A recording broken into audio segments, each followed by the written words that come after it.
Eh, Muy buenas tardes. El día de hoy voy a presentar una diapositiva y voy a explicar sobre un tema Bueno, soy el alumno de José Luis Arizábal Pino de la Universidad Andina del Cusco, filial Puerto Maldonado.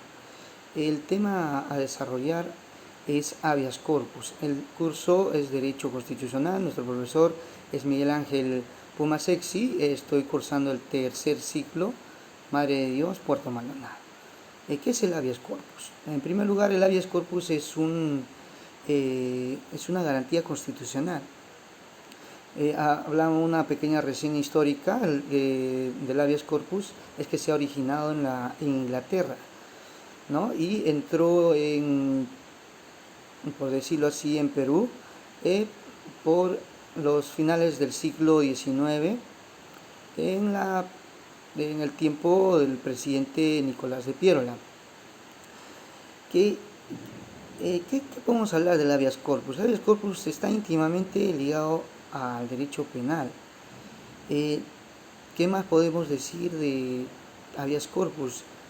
Que el habeas corpus no siempre se utiliza cuando la persona está privada de su libertad, sino también cuando se siente amenazada a esta libertad.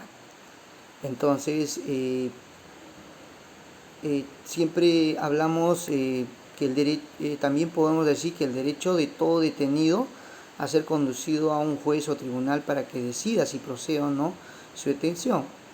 ¿Esto qué quiere decir? Que nadie puede ser arbitrariamente detenido si no tiene causa, motivo por la cual te está prohibiendo o vulnerando tu libre tránsito o tu libertad, ¿no? Bueno, en este caso tenemos, como estábamos mencionando, el habeas corpus.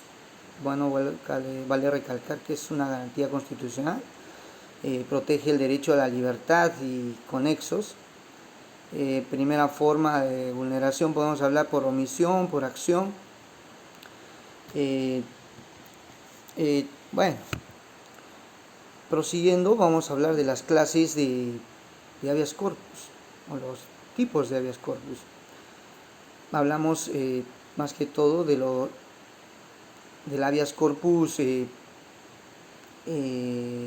restringido. ¿Qué quiere decir este habeas corpus restringido? Es cuando tú no puedes transitar libremente o por un lugar, por tu barrio, por tu casa, por algún lugar que en realidad le han puesto rejas, le han puesto portones que realmente no dan un libre tránsito a las personas, ya que es un área libre, ¿no?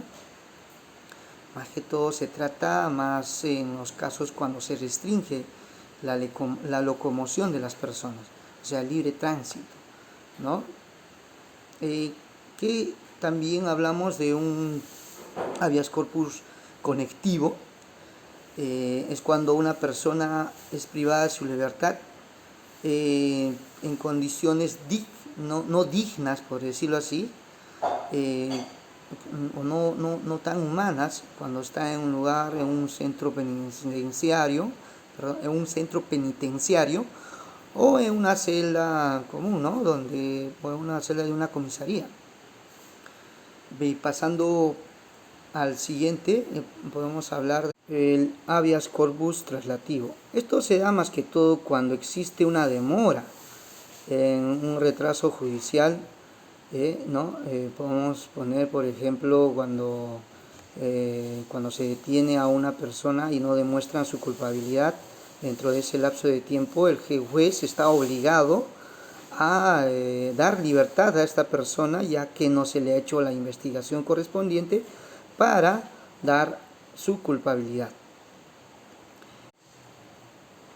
El habeas corpus innovativo se da más que todo en situaciones particulares, así como por ejemplo en anonimia, cuando una persona que ha cometido un delito y acusan a otra persona que tiene el mismo nombre y es detenido por culpa de la otra persona que sí ha cometido realmente el delito y tienen el mismo nombre, el mismo apellido, y hace que lo detengan. Entonces se puede presentar este habeas corpus innovativo, ¿no?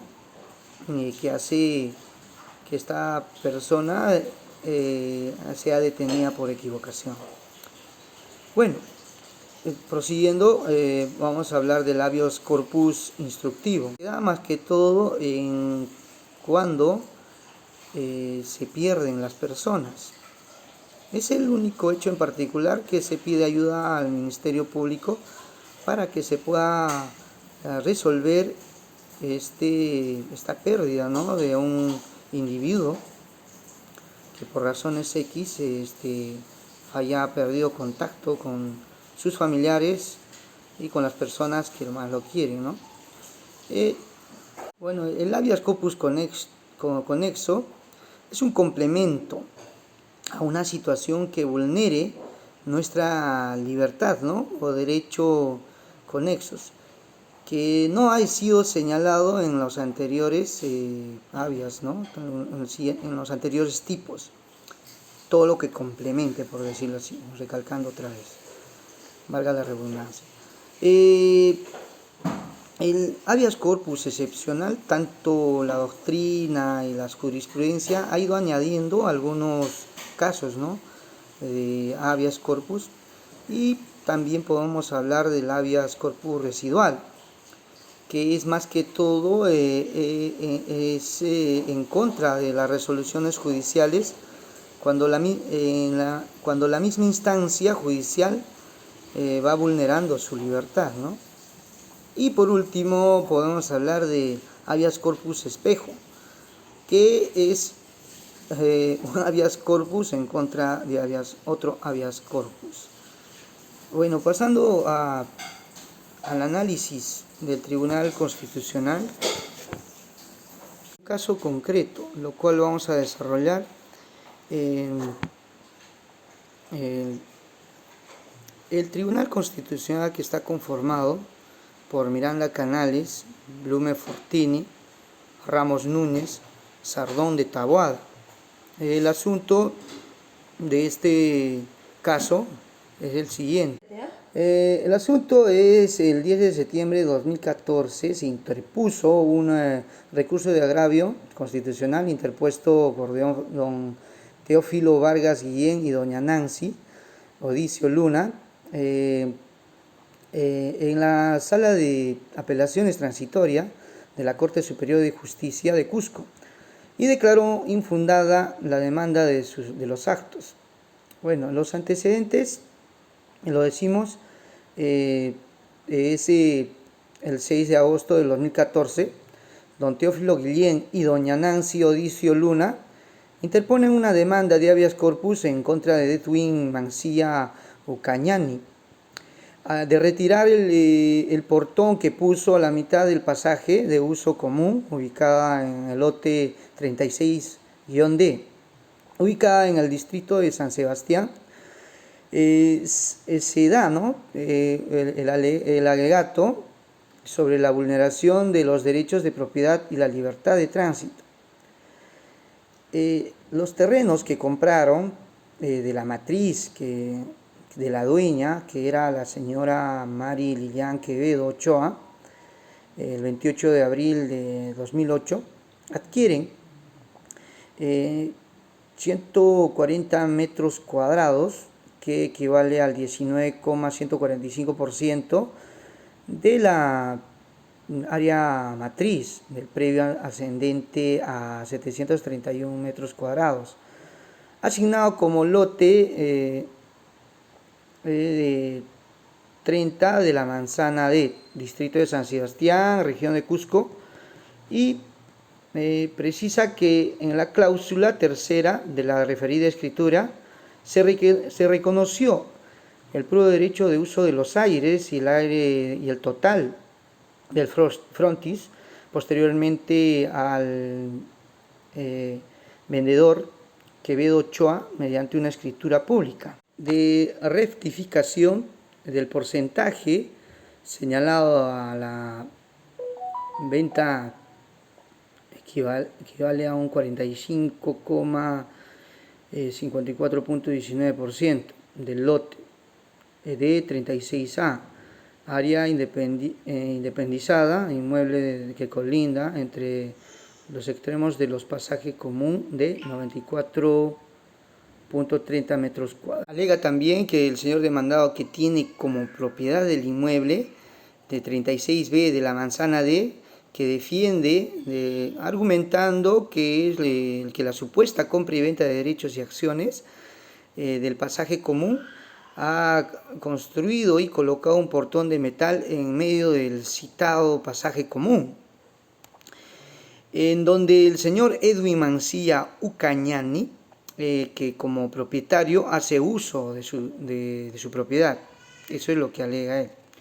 Donde también solicita la subdivisión del pasaje para que sea pasaje y el resto se adjudicará al lote 36B.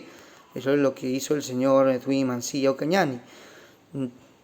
Pero también dice y alega que no restringió el libre tránsito a los demandantes, es más, no privó que usen la propiedad para dejar los materiales de construcción, y manifiesta que la denuncia interpuesta por los recurrentes, o sea, los denunciantes, en su contra por la presunta comisión de usurpación y de dicho delito fue archivada, ¿no?, por el tercer juzgado de investigación preparatoria de Cusco. En la fecha 20 de agosto del 2014 declaró infundada la demanda porque hubo un desmembramiento de parte del dueño y la colocación de un portón de metal. Los demandantes dicen que se restringe el derecho al libre tránsito hacia su casa y también el derecho a la propiedad.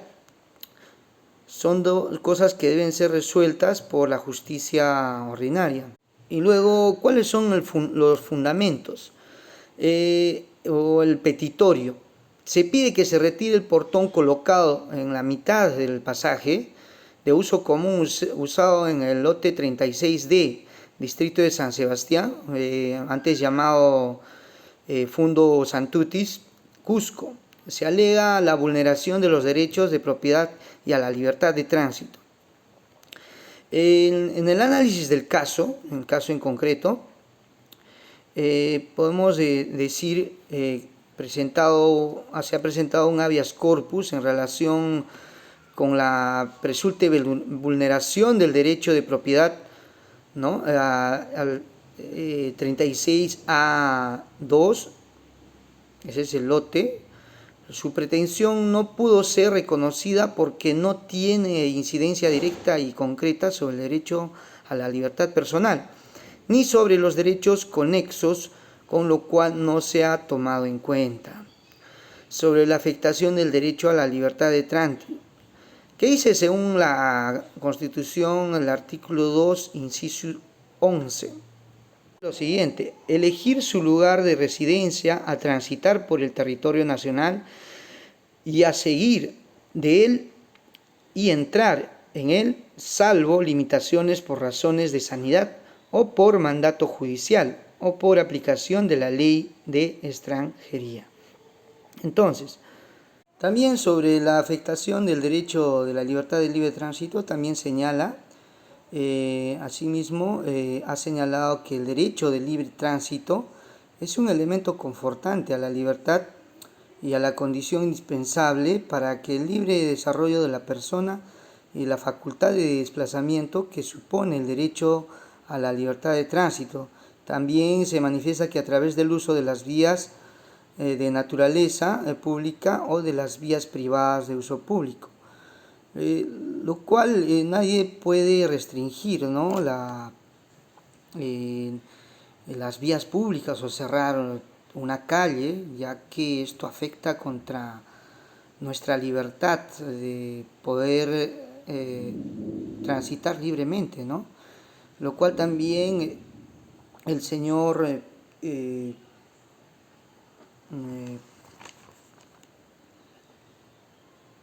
Edwin Mancilla Ocañani dice que está haciendo uso de su propiedad, lo cual se ha constatado en la municipalidad que este lugar no tiene la documentación que acredite que ésta sea su propiedad. Es más, señala que es de uso común. Entonces, también se dice el señor Edwin Mancilla que lo usó. El terreno o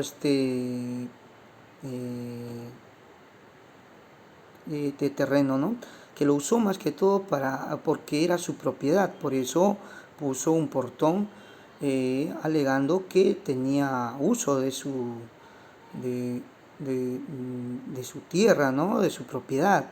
Por último, este tribunal considera que mediante el ejercicio del derecho de propiedad del demandado no se puede restringir en menor grado el derecho a la libertad de tránsito.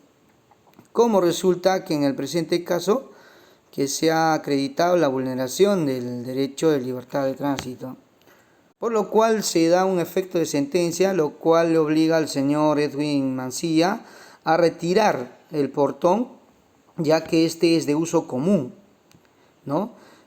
Como dice el Tribunal Constitucional, considera que de haberse acreditado la vulneración del derecho de libre tránsito corresponde ordenar el retiro del portón colocado en la mitad del pasaje de uso común, ubicado en lote 36D de San Sebastián, provincia del departamento de Cusco. Conforme a los fundamentos del Tribunal Constitucional con la autoridad que confiere la Constitución Política del Perú. Y resuelve declarar improcedente la demanda respecto al derecho de propiedad y declarar fundada la demanda porque se ha acreditado la afectación del derecho a libertad de tránsito. 3. Ordenar el retiro del portón colocado en la mitad del pasaje de uso común ubicado en lote 36D, distrito de San Sebastián, antes llamado Fundo Santutis Chico, región de Cusco. Bueno, y por último, esa es lo que ha resuelto, y por último da fundamento de voto la magistrada Saldaña Barrera.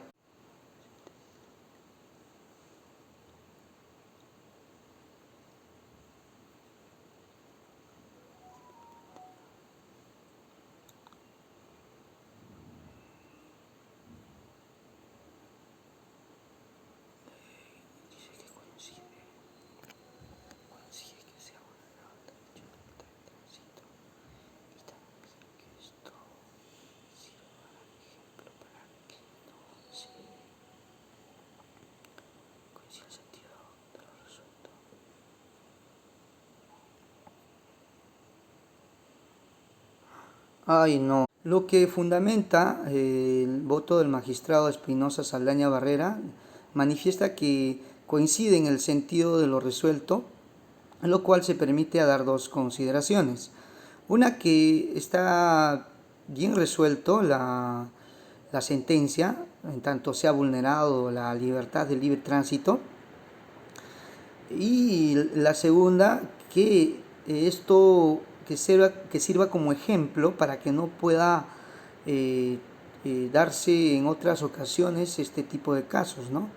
Y que es en contra de la libertad, ¿no? de la viabilidad de las personas de poder tener libre tránsito, y que sirva de ejemplo para que no se ocurra en otros casos o en otros lugares. Eso sería todo. Gracias.